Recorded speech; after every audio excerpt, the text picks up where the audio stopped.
Love may be a cosmic universal force, but in human beings, it's a longing for lost happiness. और जिंदगी एक तलाश बन जाती है अपने उस दूसरे हाफ के लिए। फिजिकल अट्रैक्शन का मतलब अब सिर्फ फिल्टर का कमाल, एक ऐसी सच्चाई जो हर रूप में छुपी होती है और हम उस यूनिवर्सल पैटर्न को परसीव करना शुरू करते हैं। वो अब एक इंसान की कैरेक्टर, उसके थॉट्स, उसके वैल्यूज को देखने लगता है।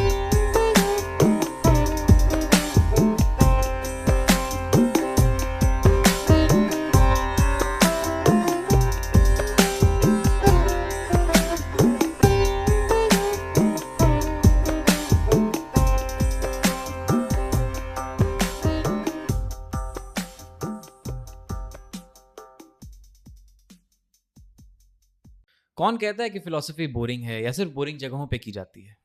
आज हम एक ऐसे फिलोसॉफिकल डायलॉग को डिस्कस करने वाले हैं जो हुई थी एक हाउस पार्टी में। It was a drinking party in Athens at the home of Agathon, जहां सारे prominent Athenians including great philosophers like Socrates, Aristophanes सभी मौजूद थे, and they all were giving speech on love.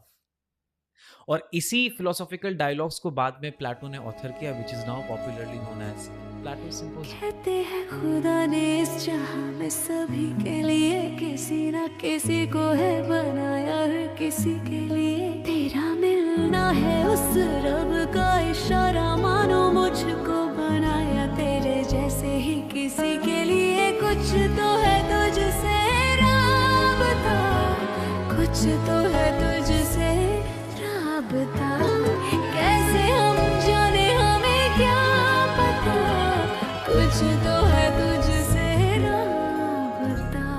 तू हम सफर है, फिर क्या फिक्र है, जीने की वजह ही है मरना। उस रात की हाउस पार्टी में एरिस्टोफेन्स ने एक माइथोलॉजिकल स्टोरी बोली थी। जिस स्टोरी में ये था कि इंसान पहले 2 सर, 4 पैर और 4 हाथों वाले हुआ करते थे, and they were so powerful and confident that they started challenging the God. और उनको रोकने के लिए ज़्यूस ने उनको 2 हाफ में काटकर अलग कर दिया। स्प्लिट होने के बाद उन्हें अपने अधूरेपन का एहसास होना शुरू हुआ, और तब खुद को पूरा करने के लिए दोनों हाफ एक दूसरे को ढूंढना शुरू कर दिए, और इसलिए उसी लॉन्गिंग को प्यार बोलते हैं। इनफैक्ट प्लेटो ने अपने सिंपोजियम में यह भी लिखा है कि love may be a cosmic universal force, but in human beings it's a longing for lost happiness. प्यार सिर्फ एक इमोशन नहीं होता, वो एक याद होती है, एक खोज। Wow, what an angle. Aristophanes की कहानी के मुताबिक प्यार एक नई फीलिंग नहीं है, वो एक पुरानी याद है। जैसे हम कभी पूरे थे और अब आधे हैं, और जिंदगी एक तलाश बन जाती है अपने उस दूसरे हाफ के लिए। और उसी पार्टी में सोक्रेटिस ने डायोटिमा के लैडर ऑफ लव पे बात की थी। डायोटिमा के लैडर का पहला कदम होता है एक इंसान की खूबसूरती से, लेकिन अगर हम उस लॉन्गिंग को सच में समझे, उस गहराई को महसूस करें, तो प्यार हमें उस जगह ले जाता है जहां ब्यूटी सिर्फ एक चेहरा नहीं रहती, वो एक सच बन जाती है, एक ऐसी सच्चाई जो हर रूप में छुपी होती है। और शायद इसीलिए जब हम प्यार में होते हैं तो दुनिया थोड़ी और खूबसूरत लगती है, थोड़ी और मीनिंगफुल हो जाती है। जैसे हर चीज में ना एक रिदम है, एक मेमोरी है, एक पूरापन है।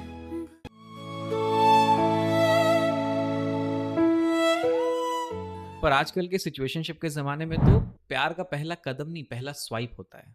चेहरा पसंद आया, राइट स्वाइप, नहीं आया तो लेफ्ट में डाल दो, जैसे कोई बोरिंग सी ईमेल। फिजिकल अट्रैक्शन का मतलब अब सिर्फ फिल्टर का कमाल है, थोड़ा ब्लर, थोड़ा ग्लो और एक परफेक्ट जॉ लाइन। और डोपामिन, वो तो हर नोटिफिकेशन के साथ फ्री में मिलता है। सिचुएशनशिप का सीन भी ना कमाल है, ना कमिटमेंट का प्रेशर, ना ब्रेकअप का ड्रामा, बस एक रील वर्दी कॉफी डेट और बायो में लिखना, just vibing, not looking for anything serious. जिसका असली मतलब होता है मैं खुद भी नहीं समझ रहा हूँ, पर तुम कंफ्यूज मत हो जाना। और अगर कभी दिल लग गया तो ऐप अनइंस्टॉल करना पड़ता है, और वो तो सबसे बड़ा सैक्रिफाइस होता है आजकल। खैर, तो जब हम इंसान की खूबसूरती से अट्रैक्ट होते हैं तो वो सिर्फ शुरुआत होती है। डायोटिमा के लैडर में अगला कदम होता है love of all physical beauty. जब हम समझने लगते हैं कि ब्यूटी सिर्फ एक चेहरा नहीं होती, वो हर जगह है, हर रूप में और हर इंसान में। ये स्टेज वो है जहां हम एक सिंगल क्रश से निकलकर एक ब्रॉडर अप्रिसिएशन की तरफ बढ़ते हैं। It's like starting to feel that I don't just like a beautiful girl और a boy, I like the beauty as an idea itself. और तब प्यार पोजेस करने का नहीं, परसीव करने का जरिया बन जाता है, लाइक अ हार्मनी जो अलग अलग इंडिविजुअल्स में दिखाई देती है, और हम उस यूनिवर्सल पैटर्न को परसीव करना शुरू करते हैं। ये वो मोमेंट है जब प्यार थोड़ा और मच्योर हो जाता है, इन्फैचुएशन से निकलकर एडमिरेशन तक का सफर, and beauty becomes a truth and not just a quality जिसे हम हर जगह ढूंढने की कोशिश करने लगते हैं। ये ना मुझे सिचुएशनशिप का द टाइप स्टेज जैसा फील कर रहा है। पहले एक बंदा पसंद आया जो गिटार बजाता था, कर्ली हेयर था और सैड सॉन्ग सुनता था। अब हर दूसरा बंदा वही चाहिए, guitar, curls and heartbreak का प्लेलिस्ट। ये वो स्टेज है जहां हम कहते हैं I don't catch feelings, I catch patterns. और जब पैटर्न मैच हो जाता है तो हम कहते हैं oh my God she so my type. मतलब अगर किसी के पास डॉग है, डेनिम जैकेट है और अरिजीत सिंह पसंद है तो बस शादी फिक्स समझो। मतलब तब तक जब तक कि कोई और बेटर फिल्टर ना मिल जाए। और आयरनी, जब टाइप में मिल जाता है तो हम कहते हैं I think I need to work on myself right now. Actual मतलब होता है I am bored but too polite to ghost you. But anyways, let's move on to the third ladder of love, which is appreciation of personality. Diotima के हिसाब से ये वो stage है जहां love reaches a deeper level, from surface beauty to inner being. अब lover सिर्फ physical beauty तक लिमिटेड नहीं रहता, उसका नज़रिया बदलने लगता है। वो अब एक इंसान की कैरेक्टर, उसके थॉट्स, उसके वैल्यूज़ को देखने लगता है। ये अप्रिसिएशन होती है किसी के अंदर के रिदम की, जैसे किसी के करेज, उनका सेंस ऑफ जस्टिस या उनका वे ऑफ थिंकिंग। और जब हम किसी के सोल के साथ कनेक्ट करते हैं तो प्यार एक और लेवल पे पहुंच जाता है। वो सिर्फ अट्रैक्शन तक नहीं रहता, वो एक रेजोनेंस बन जाता है। इस स्टेज पे हम कहते हैं मुझे उसका सोचने का तरीका पसंद है, उसका बीइंग पसंद है। और शायद यही वो मोमेंट होता है जहाँ प्यार सच में इवॉल्व होता है। तुम आँखों से बताना हम समझ जाएंगे, तुम हल्की सी शर्माना हम तेरे हो जाएंगे। तुम आँखों से बताना हम समझ जाएंगे, तुम हल्की सी शर्माना हम तेरे हो जाएंगे। हम राह ताके बैठे हैं, कोई इजाजत दो। हम राह ताके बैठे हैं, कोई इजाजत दो। तुम हाथ थाम लेना हम सवर जाएंगे। ये तो आजकल के सिचुएशनशिप्स में भी होता है, appreciation of personality. You are funny but आजकल अप्रिसिएशन ऑफ पर्सनैलिटी का मतलब होता है he is funny, sweet, emotionally aware, but I am not feeling the spark. Exactly, जिसका मतलब होता है he replied with all full sentences and didn't ghost me but I still want drama. ये वो स्टेज है जहां हम किसी को जेन्युइनली पसंद करते हैं पर उसका इंस्टा एस्थेटिक्स मैच नहीं करता। यस, जैसे she so kind and thoughtful but her playlist has बादशाह। और जब कोई पर्सनालिटी से इम्प्रेस कर देता है तो हम कंफ्यूज हो जाते हैं, is this love or just a good friend I flirt with sometimes. I love talking to her but I still swipe every night just in case. Because commitment is scary but validation is addictive. और इसी commitment की बात करता है Diotima का ladder number 4, love of values and commitments. इस stage तक आते आते प्यार सिर्फ इंसानों तक सीमित नहीं रहता। अब लवर उन क्वालिटीज से अट्रैक्ट होने लगते हैं जो किसी इंसान के अंदर डीपली रूटेड होती हैं, जैसे उनके वैल्यूज, उनके कमिटमेंट्स, उनका डेडिकेशन किसी कॉज के लिए। ये वो मोमेंट है जब हम कहते हैं मुझे उसका सच के लिए स्टैंड करना पसंद है, या उसका किसी कम्युनिटी के लिए काम करना। अब प्यार एक और लेवल पर पहुंच जाता है, वो सिर्फ पर्सनल नहीं रहता, वो पर्पसफुल बन जाता है। डायोटेमा के हिसाब से ये अप्रिसिएशन होती है उस ब्यूटी की जो किसी आइडिया में छुपी होती है, जैसे जस्टिस, करेज, ट्रुथ या compassion. And when we love someone for their values, we stop seeing just their face, we begin to see their purpose. Situationships में भी ये ऐसा ही है। जैसे आजकल अगर कोई इंसान एनजीओ में काम करता है या क्लाइमेट चेंज पे पैशनेट है तो हम कहते हैं he is so woke but I don't know if I am ready. ये वो स्टेज है जहां हम किसी के वैल्यू से इम्प्रेस तो हो जाते हैं पर उनके गूगल कैलेंडर देख के ही डर जाते हैं। She is amazing. She runs marathon, mentor kids and meditates daily. But I just wanted someone to binge watch with. और जब कोई कमिटमेंट की बात करता है, चाहे वो किसी कॉज के लिए हो या रिलेशनशिप के लिए, तो हम सडनली अनरेड मैसेजेस में डिसअपियर हो जाते हैं। Because let's be honest, I love your passion but I am still figuring out my weekend plans. Situationships में वैल्यूज का मतलब है she is a whole universe, I am still orbiting the edge. और commitment का मतलब होता है let's not label it but also don't talk to anyone else. The fifth ladder of love, love और शेयर्ड ग्रोथ। इस stage तक आते आते प्यार एक और रूप ले लेता है। वो सिर्फ पर्सनल कनेक्शन नहीं रहता, वो एक शेयर्ड जर्नी बन जाता है। डायोटिमाक के हिसाब से जब दो लोग एक साथ किसी हायर पर्पस के लिए स्ट्राइव करते हैं, जैसे नॉलेज, ट्रुथ या क्रिएटिव एक्सप्रेशन, तब प्यार अपने प्योरेस्ट फॉर्म में होता है। ये वो मोमेंट है जहाँ दोनों लोग एक दूसरे के ग्रोथ में इन्वेस्टेड होते हैं, एक दूसरे को सिर्फ सपोर्ट नहीं करते, इंस्पायर करते हैं। जैसे कोई पावर कपल हो, not just in selfies but in soul work. अब प्यार का मतलब होता है मैं तुम्हारे सपनों का हिस्सा बनना चाहती हूँ और तुम मेरे विजन का। ये स्टेज है जहाँ physical beauty, consciousness and Karma सब मिलके एक शेयर्ड एवोल्यूशन बन जाते हैं। This is so beautiful.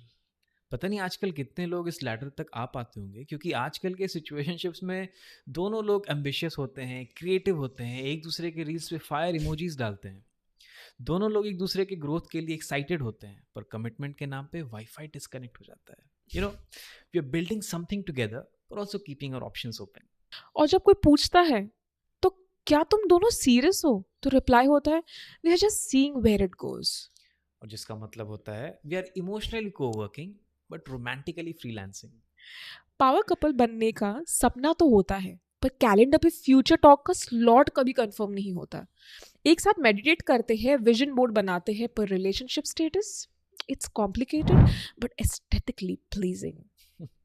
And this brings us to the last ladder of love, love of abstract beauty.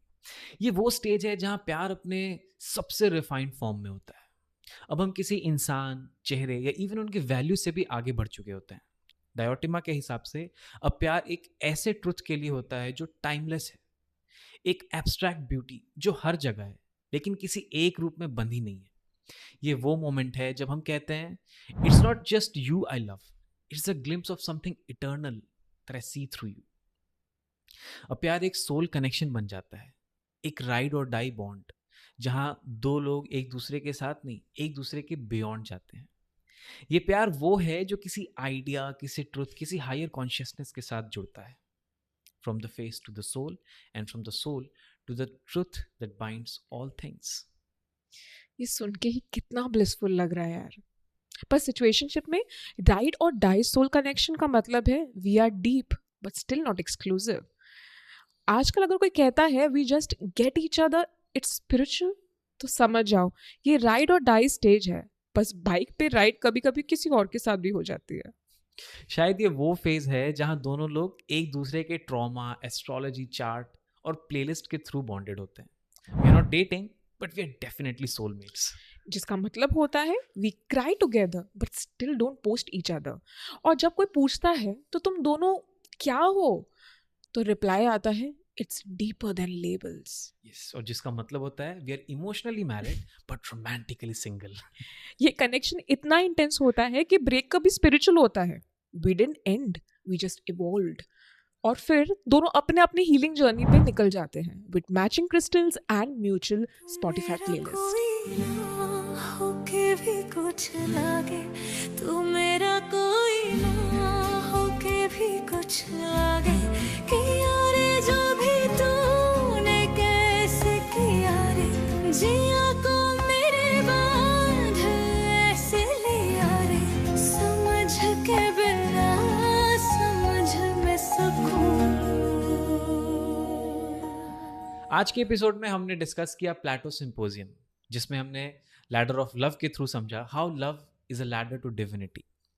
सोचो अगर प्लेटो किसी बीच के किनारे ऐसे वॉक करते हुए लैडर ऑफ लव को नरेट कर रहा होता किसी गाने के थ्रू, तो कैसा होता? जो रोशनी में सब में हर पल ढूंढता रहा, जो रोशनी में सब में हर पल ढूंढता रहा, तुझसे मिलके मैंने जाना वो होती है क्या, तुझसे मिलकर वो जाना जो मैंने ना देखा, मेरे होने से पहले मैं होता था। Thank you for watching this episode till the end. इस एपिसोड की शुरुआत हुई थी एक सवाल से इज लव अ लॉन्गिंग और अ मेमोरी? तो बताइए, क्या आपको याद है कोई ऐसा इंसान जिसको पहली बार देख के लगा कि आपका सोल उसे पहले से ही जानता है? Comment on the section below and follow us for more on Facebook, Instagram, YouTube, and Spotify. For our next philosophy, stay tuned. Until then, feel the fill.